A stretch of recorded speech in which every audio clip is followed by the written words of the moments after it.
aussi. Ashley Chevalier, à quoi ressemble notre assiette en 2050 par rapport à il y a 30 ans?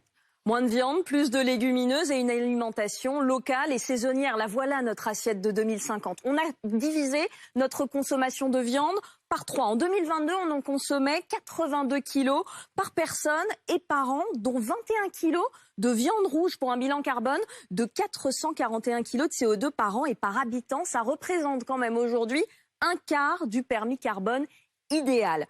Terminer donc l'élevage intensif qui engendrait trop d'émissions de méthane, une consommation d'eau excessive. On privilégie la viande de porc et de poulet dont l'empreinte carbone est inférieure. Et puis on mange beaucoup moins de viande rouge, toujours de qualité. Le charolais grand cru a fait son apparition dans nos assiettes avec un impact sur notre santé. Il y a moins de maladies cardiovasculaires. Pour les mêmes raisons, nous consommons moins de produits laitiers issus de l'élevage. Le lait végétal, comme le lait de soja, par exemple, représente désormais la moitié du lait consommé aujourd'hui. Et puis, tout le monde connaît le lait de chameau, 10% de notre consommation. Les chameaux et les dromadaires ont fait leur apparition dans nos prairies. Et ça fonctionne. Regardez ce reportage. Stéphanie Zenati, Étienne Grelet, avec Manuel Abrome. Dans ces prés, à quelques kilomètres de la frontière belge, aucune vache ne meugle. C'est le blatèrement des chameaux qui rythme les journées. Ça va les filles? À 40 ans, Julien Job est à la tête du plus grand élevage de chameaux et de dromadaires en France. 100 bêtes, toutes nées ici. C'est son père qui a créé l'exploitation il y a 32 ans, en 2018. Une idée mal accueillie par les voisins à l'époque. C'était un peu compliqué, ça s'est démocratisé un petit peu entre-temps. Car avec le réchauffement climatique, chameaux et dromadaires ont rapidement montré leurs atouts, notamment en période de sécheresse. Ils peuvent rester 10 jours sans boire.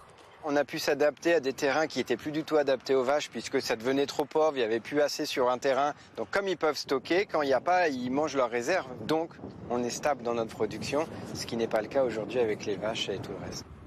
Autre avantage majeur pour ce spécialiste, le chameau émet 30% de méthane en moins qu'une vache. Un gaz dont l'effet de réchauffement est 25 fois plus puissant que le CO2. Et cet animal remplace même la débroussailleuse. Sur un terrain enfriché, il va nettoyer les ronces, les orties, chardons, etc. Dans les années 2030, les camelleries se sont multipliées en France, dans le Nord, en Normandie, mais aussi dans des zones plus arides comme en Lozère. On y va les filles. Julien, lui, a lancé en 2040 un camembert, un bria savarin, et il affine aujourd'hui une nouvelle variété. Ça c'est du fromage frais, c'est plus ou moins la recette Saint-Marcelin. Des Saint-Marcelin bas carbone, vendus en supermarché. Dans nos assiettes, on retrouve également plus de céréales, plus de légumineuses qui sont au passage bien plus faciles à conserver et à stocker. On consomme moins d'électricité, plus de fruits et de légumes aussi. Ils viennent de moins loin. Nous avons quasiment abandonné les fruits exotiques et puis les fruits qu'on appelait les fruits pétrole. Il fallait par exemple 24 tonnes d'eau, 100 kilos de pétrole pour produire 1 tonne de jus d'orange, sans compter le fait que 70% de la production venait du Brésil. On privilégie désormais une production nationale. Le jus d'orange a été remplacé par le jus de pomme au petit déjeuner. Et puis un mot du café et du cacao qui sont beaucoup plus rares dans nos placards. Vous vous souvenez du temps où on achetait des barres chocolatées à la cafétéria du bureau? Bon, tout ça, c'est terminé. Désormais, le chocolat est un produit de luxe qu'on trouve plus que chez les chocolatiers et souvent à prix d'or.